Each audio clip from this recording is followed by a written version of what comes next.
the significance of these figures incorporating data from multi-center studies cannot be underestimated. Next slide. In the American part of the survey, it was found that success in business can be correlated directly with leadership styles.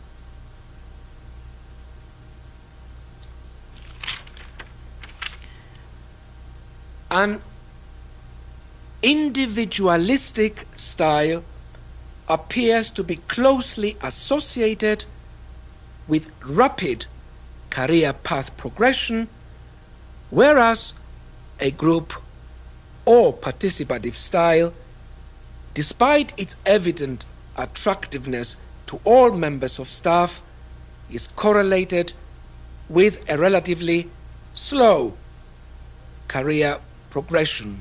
Next slide.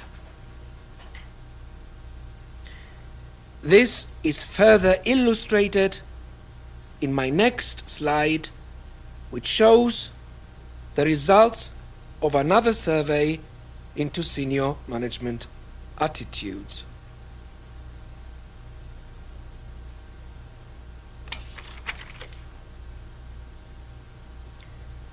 Although lip service is paid to the concept of participative management, the real perceptions of leadership qualities completely contradict this view.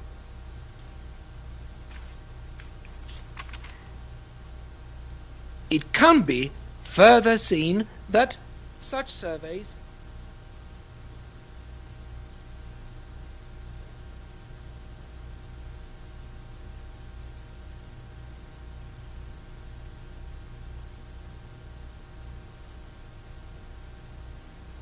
we can't really afford to ignore these results. The survey was one of the most extensive of its kind and covers a wide range of corporations. Thank you.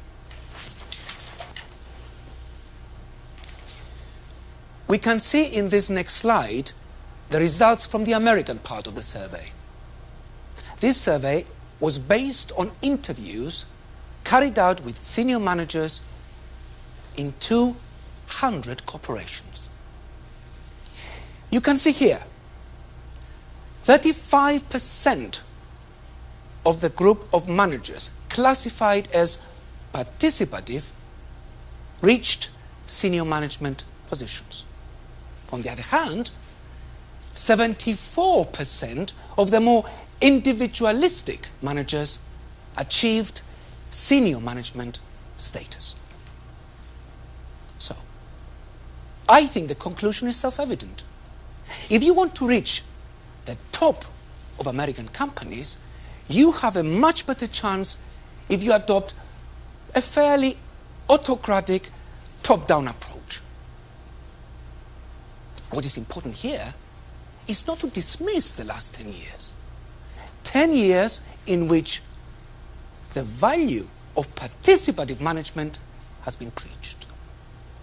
Now, what we must do is to better understand the motivation of senior management.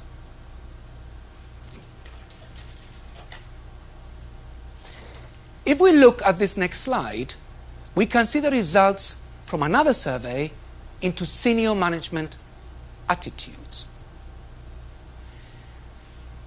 This shows how managers, firstly, evaluate the qualities of a good manager, and secondly, how they evaluate the qualities of a good leader. What is quite clear is that managers are supposed to be sensitive, adaptable, and cooperative, while leaders need to be decisive, dynamic, and single-minded. So, we find there is a massive contradiction good managers are supposed to be participative, to make sure they consult and discuss. Good leaders are supposed to be strong individuals, able to make decisions on their own.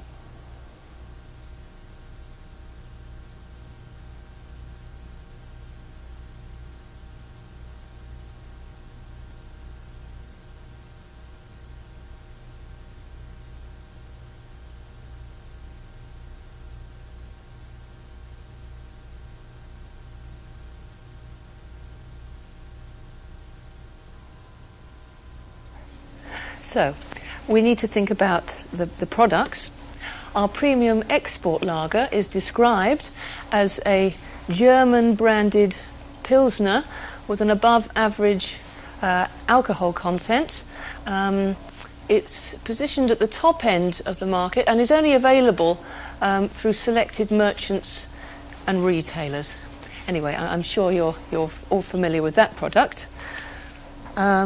Our high malt bottled bitter Rutters is described as a traditional West Country bitter with a very dark colour and thick consistency. It has a high price for a bottled bitter and is available through all major supermarket chains and off licenses.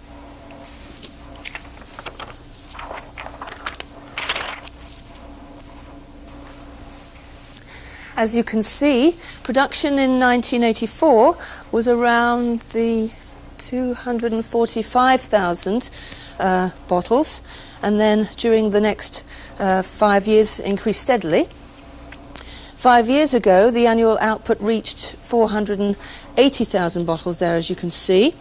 And as you can see, the figures stayed at that sort of figure until last year, when they dipped to 460,000 there, as you can see.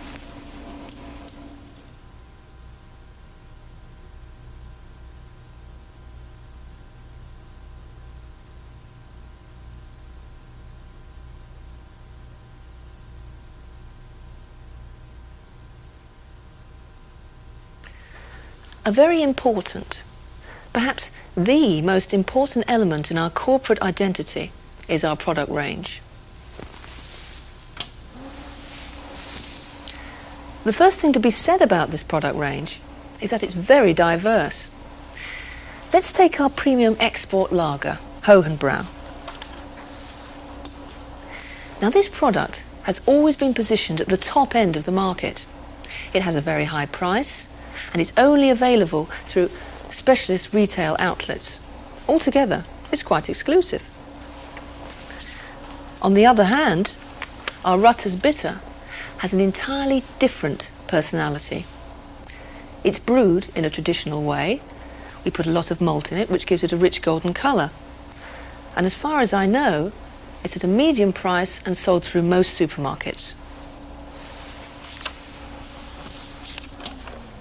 So, as you can see, these are two very different products. One, an upmarket German-type Pilsner. The other, a very English bitter. Our problem is we're no longer sure about what sort of brewery we are.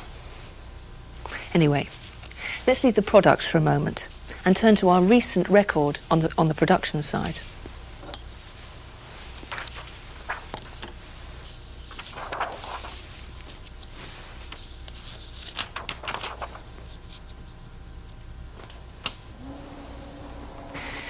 To make sure we're all in the picture, I prepared a graph which illustrates our production record over the last 12 years.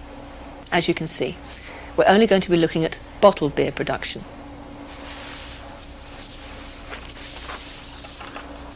Now, 12 years ago, we had an annual output of 245,000 bottles, as you can see. Over the next 6 to 7 years, production grew steadily and reached 480,000 way back in 1990. Those were the easy years. It seemed all we had to do was turn up at work, produce the beer, and the beer would sell itself. The last 5 years have been quite different. Production flattened out to around 480,000 for 4 years, and then, more worryingly, dropped to 460,000 last year. So, this is the background to our meeting today. We can no longer sit back and let the well-established name of Westwood do the work for us.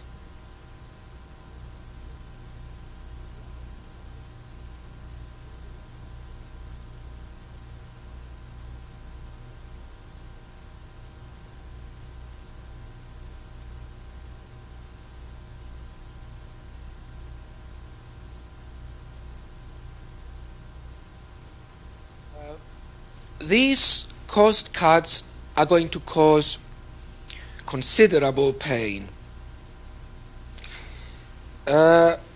We need